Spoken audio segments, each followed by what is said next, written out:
జై శ్రీమన్నారాయణ. నేను మీ icon astrologer Gattupalli Suresh Babu.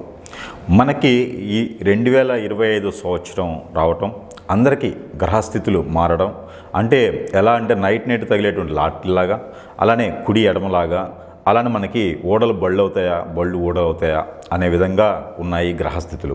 అయితే గత సంవత్సరాల కింద పోల్చుకుంటే కనుక ఆ 7.5 సంవత్సరాలు, 9 సంవత్సరాలు, అలానే ఏలినాటి శనితో బాధిస్తున్నటువంటి చాలామందికి 9 సంవత్సరాలు, అర్ధాష్టమ శని, అష్టమ శనితో బాధపడేటువంటి వాళ్ళు, ఇలా మనకి చూసుకుంటూ వెళ్తే కనుక గ్రహాలు ద్వాదశ రాశుల వాళ్ళు, నక్షత్రాల వాళ్ళు, దశాచ అంతర్దశల వాళ్ళు, అంటే మానవాళి ఇప్పటివరకు మనం చూసినట్లయితే కనుక ఈ 2025 సంవత్సరం వరకు కూడా ఉన్నటువంటి జీవన శైలి ఏదైతే ఉందో అది మారుతుంది అని చెప్పొచ్చు. గ్రహరీత్యా కావచ్చు, అలానే ప్రకృతి రీత్యా కావచ్చు, అలానే వైపరీత్యాల వల్ల కావచ్చు, ఎలా అయినా సరే మనకి ఏంటంటే గ్రహరీత్యా కొంతవేరే మార్పు వస్తున్నది చెప్పొచ్చు. అలానే మనకి ఎవరు ఎన్ని రకాలుగా మనం అనుకున్నా, ఎన్ని రకాలుగా చూసినా కూడా ఒకటి మాత్రం గుర్తుపెట్టుకోవాల్సిందంటే మనం అందరం కూడా భూమి మీద ఉంటున్నాం కాబట్టి ఈ గ్రహాల స్థితిగతులు, ఈ గ్రహాలు అటు ఇటు మారడం వల్ల మనలో ఉన్నటువంటి ఏవైతే ఉన్నాయో రుమ్మతులు కావచ్చు, విజ్ఞానాలు కావచ్చు, విజ్ఞానాలు కావచ్చు, అలానే మనకి ఉన్నటువంటి జాతకరీత్యా కావచ్చు, ఏవైతే ఉన్నాయో ఇవన్నీ కూడా మార్పులు జరిగేసి అదృష్టం వర్ణించవచ్చు.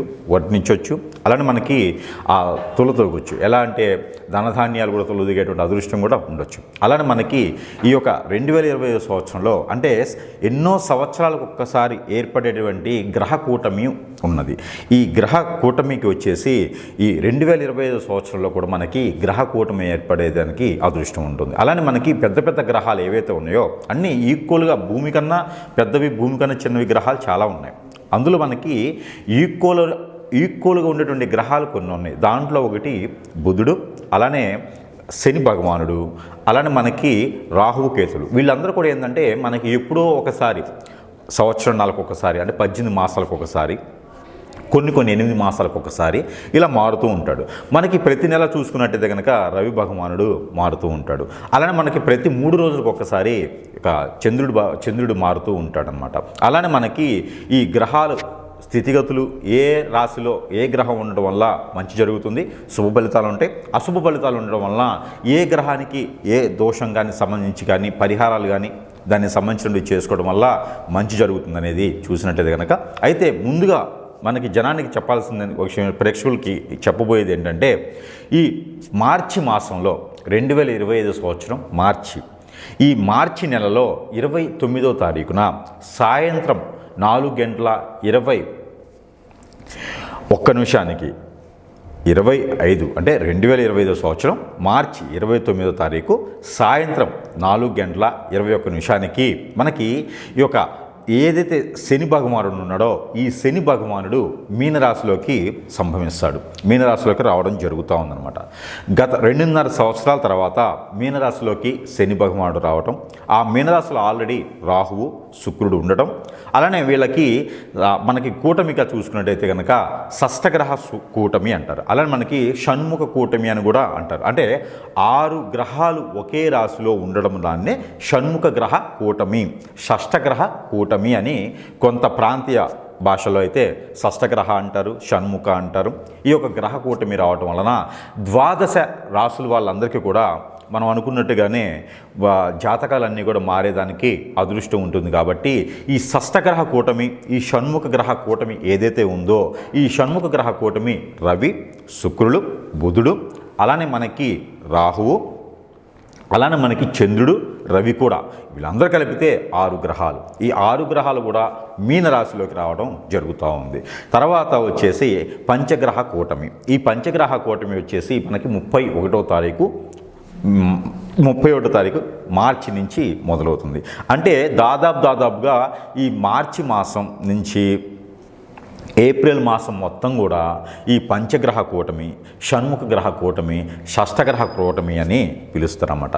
అయితే ఈ కూటమి వల్ల 12 రాశుల వాళ్ళకి ఎలా ఉండబోతుంది, వాటి ఒక పరిమాణం, పరిజ్ఞానం, పరిభాష, పరివ్యాస, అలానే వాటికి ఉన్నటువంటి ఫలితాలు ఎలా ఉన్నాయి అనేది చూసుకొని దాని ప్రకారంగా గ్రహాల వాళ్ళు ఎప్పుడు ఈ మాసంలో పుట్టిన వాళ్ళకి ఎలాంటి గ్రహస్థితి ఉంటుంది, అసలు ఈ మాసంలో ఈ యొక్క మార్చి ఏప్రిల్ మాసంలో పుట్టిన వాళ్ళకి ఎలా ఉండబోతుంది, ఆల్రెడీ పుట్టి ఉన్న వాళ్ళకి గ్రహస్థితి ఎలా ఉంటుంది, అలానే వాళ్ళ ఒక దశ అంతర్దశలు ఎలా పరిగణిస్తాయి, వాటి వల్ల ఎలా ఉండబోతుంది అనేది మనం ఒకసారి చూసుకున్నట్టయితే కనుక ఈ ఏదైతే షష్టగ్రహ కూటమి, ఈ యొక్క షణ్ముఖ గ్రహ కూటమి ఉందో దీనికి పరిగణనలో తీసుకొని రాసుల పరంగా ఎలా ఉందనేది మనం ఒకసారి చూద్దాము. ఏదైతే ఈ వృశ్చిక రాశి ఉందో మనం అనుకున్నట్టుగానే మనం ముందుగా చెప్పుకున్నట్టుగానే గ్రహ కూటమి ఏదైతే ఉందో ఈ షష్టగ్రహ కూటమి, అలానే షణ్ముఖ గ్రహ కూటమి, అలానే మనకి పంచగ్రహ కూటమి, ఈ మూడు కూడా మనకి షష్టగ్రహ కూటమితో మొదలవుతున్నాయి. మార్చి 29వ తారీఖు మనం అనుకున్నట్టుగా మార్చి 29వ తారీఖు శని భగవానుడు రావడం వల్ల ఈ కూటమి మహర్షి రావడం జరుగుతూ ఉంది.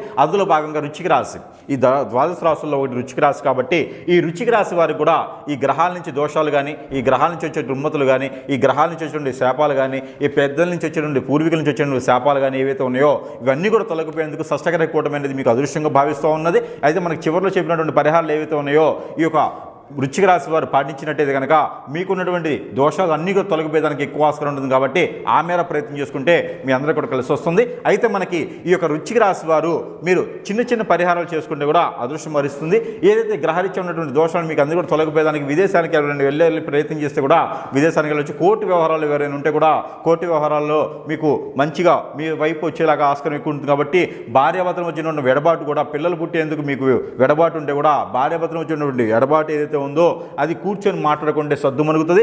ఆస్తి తగాదాలు, అన్నదమ్ముల మధ్యన తగాదాలు, పెద్దలకి పిల్లలకి మధ్యన ఉన్న తగాదాలు కూడా ఇవన్నీ కూడా తొలగిపోయేదానికి ఎక్కువ ఆస్కారం ఉంటుంది. నరదిష్టి నరఘోష కూడా మీకు తొలగిపోయేదానికి ఉంటుంది. కాబట్టి ఆ మేర చెప్పేటువంటి ప్రయత్నాలు ఏవైతే ఉన్నాయో అవి చివరిలో మనం చెప్పినటువంటి పరిహారాలు చేసుకున్నట్టయితే కనుక ఆ గ్రహరీత్యా ఉన్నటువంటి దోషాలను కూడా మీకు తొలగిపోయేదా ఉంటుంది. కాబట్టి ఆ చంద్ర భగవానుడు, సూర్య భగవానుడు, రవి భగవానుడు ఎవరైతే ఉన్నారో అలా శని భగవానుడి యొక్క కృపా కటాక్ష వీక్షణాలు కూడా మీ మీద ఉండేందుకు కూడా ఈ గ్రహాలు మారినమంటే మీకు ఏదైతే అదృష్టం ఉందో ఆ అదృష్టం కూడా కుబేరుడితో పాటు ఉన్నటువంటి లక్ష్మీ అమ్మవారు కూడా మీ ఇంటికి మూటలు ఇలాంటివి తీసుకురావాలనుకుంటే కనుక మీకు అన్ని రకాల అప్పుల బాధ, గ్రహ బాధ, గృహశోభ, అలానే కారు, వాహనం అన్నీ కూడా మీకు వస్తూ అన్నీ వచ్చే ఆస్కారం ఉంది. కాబట్టి ఎవరు అమ్మాయి వల్ల ఎవరు అబ్బాయి వల్ల కాదు, మీరు స్వతహాగా సంపాదించుకునేటువంటి శక్తియుక్తులు మీకు ఉన్నాయి. కాబట్టి లీడర్ పొజిషన్ మీకున్నది. కాబట్టి ఈ వృశ్చిక రాశి వాళ్ళు అదృష్టవంతులు చాలా రోజుల తర్వాత అవుతున్నారు. కాబట్టి గత కొన్ని సంవత్సరాలుగా మీరు బాధిస్తున్నటువంటి బాధలన్నీ కూడా మీకు తొలగిపోయేలాగా ఉంటుంది. కాబట్టి ఈ యొక్క పంచగ్రహ కూటమ, షష్టగ్రహ కూటమ, ఈ యొక్క షణ్ముఖ గ్రహ కూటమి కూడా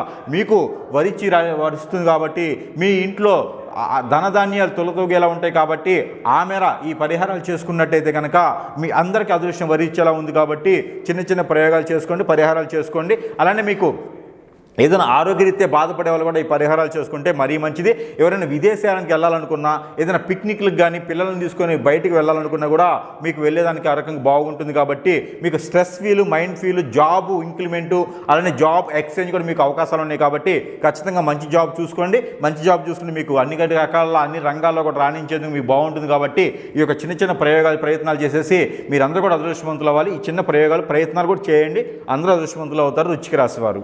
అయితే మనకి ఈ రాశిలో ఏంటంటే షష్టగ్రహ కూటమ, అలానే మనకి షణ్ముఖ గ్రహ కూటమి, అలానే మనకి ఆ పంచగ్రహ కూటమి ఏదైతే మనకు ఉందో మార్చి 29 నుంచి మొదలయ్యేటువంటి షష్టగ్రహ కూటమి ఏదైతే ఉందో దీనికి సంబంధించినటువంటి ద్వాదశ రాశులు వారు అందరితో పాటు మీ రాశి కూడా ఏదైతే ఉందో ఈ రాశి వారు అందరూ కూడా ప్రత్యేకించి ఈ రెమెడీ చేసినట్టయితే కనుక ఏప్రిల్ మాసం మొత్తం కూడా ఎప్పుడు కుదిరినప్పుడు మీకు నెలపాటు సమయం ఉంటుంది. కాబట్టి ఈ నెల మొత్తం ఎప్పుడైనా సరే ఈ రెమెడీ చేసినట్టయితే కనుక మీకు సంవత్సరం కూడా మారుతుంది. ఇప్పుడు మనకి సంవత్సరంగా మారేసి ఉగాది పండుగ కూడా అయిపోయింది. కాబట్టి ఈ మాసంలో కనుక మీరు అందరూ కూడా అదృష్టవంతుల వాళ్ళని కోరుకుంటా ఉన్నాను. కాబట్టి ఈ గ్రహరీత్యా దోషాలన్నీ కూడా తొలగిపోయేందుకు బాగుంటుంది. కాబట్టి 2025 సంవత్సరంలో చివరి వరకు మనం చూసినట్టయితే కనుక ప్రతి ఒక్కరు ఈ రాశి వారు అదృష్టవంతులు లేదానికి ఆస్కారం ఎక్కువ కనిపిస్తూ ఉంది. ఇంట్లోనే కూర్చోకుండా బయటకు వచ్చేసి మీరు పనులు చేసుకుంటా ఉండండి.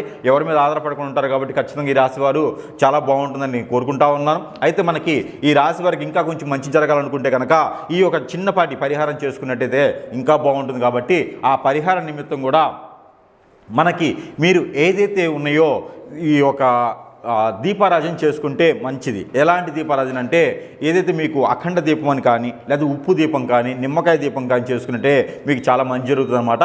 అయితే మీకు ఇది సాయం సంధి వేళలో ఒక మంగళవారం రోజు కావచ్చు, శుక్రవారం రోజు కావచ్చు, ఆదివారం రోజు కావచ్చు, మీరు ఈ 3 దినాల్లో కనుక ఏ రోజైనా పర్వాలేదు, ఈ 3 దినాల్లో ఏ వారం అయినా పర్వాలేదు అనమాట.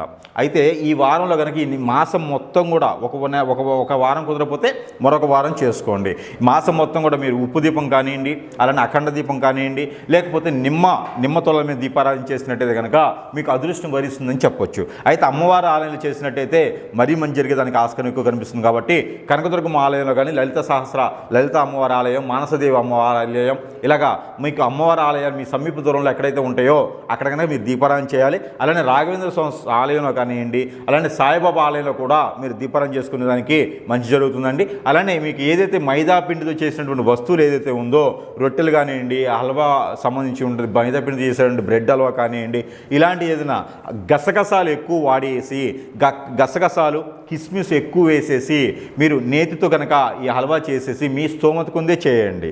మీ స్తోమత కొంది చేసేసి మీకు దేవుని మందిరంలో కానీ మీకు దగ్గరలో సాయిబాబా ఆలయం కనుక ఉంటే, గురువుకు సంబంధించిన ఆలయం ఏదైతే ఉందో ఆ ఆలయంలో కనుక, లేదు మీ గురువు సంబంధించిన ఆలయం లేకపోతే వినాయక స్వామి టెంపుల్ అయినా సరే మీరు సమర్పించినట్టయితే కనుక, నైవేద్య రూపంగా పెట్టినట్టయితే కనుక మీకు గ్రహరీత్యా ఉన్నటువంటి దోషాలన్నీ తొలగిపోయేదానికి ఎక్కువ ఆస్కారం ఉంది. కాబట్టి ఈ మేర ఈ చిన్నపాటి రెమెడీ చేసి అందరూ అదృష్టవంతులు అవ్వాలని కోరుకుంటా ఉన్నాను. మరో చిన్న రెమెడీ ఏంటంటే, మీరు ప్రతి నిత్యం కూడా స్నానం చేసేటువంటి నీటిలో కనుక 2 ఆవాలు 2 మెంతులు వేసుకొని స్నానం ఆచరించినట్టయితే 2 ఉప్పు కళ్ళు కూడా, కళ్ళుప్పు దొడ్డుప్పు అంటారు, వాటిని 2 కళ్ళు కూడా వేసేసి, లేదా రాక్ సాల్ట్ అయినా సరే మీరు స్నానం ఆచరించే నీటిలో వేసి స్నానం ఆచరించినట్టయితే కనుక మీకున్నటువంటి నరదిష్టి నరకోశ కూడా పోయేసి చదువు ప్రకారంగా బాగుంటుంది, విదేశాలకు కూడా చాలా బాగుంటుంది. కాబట్టి ఈ రాశి వారు ఖచ్చితంగా ఈ రెమెడీని పాటించండి. ఏప్రిల్ మాసం మొత్తం కూడా మీకు అదృష్టం అనేది వరిస్తుంది. ఖచ్చితంగా లక్ష్మీదేవి కుబేరుని తీసుకొని మీ ఇంట్లో వచ్చేదానికి ఆస్కారం ఉంది. కాబట్టి ఖచ్చితంగా ఈ రెమెడీలు పాటించేసి ఈ కొత్త సంవత్సరంలో అందరూ బాగుండాలని నేను కోరుకుంటా ఉన్నాను. జై శ్రీమన్నారాయణ.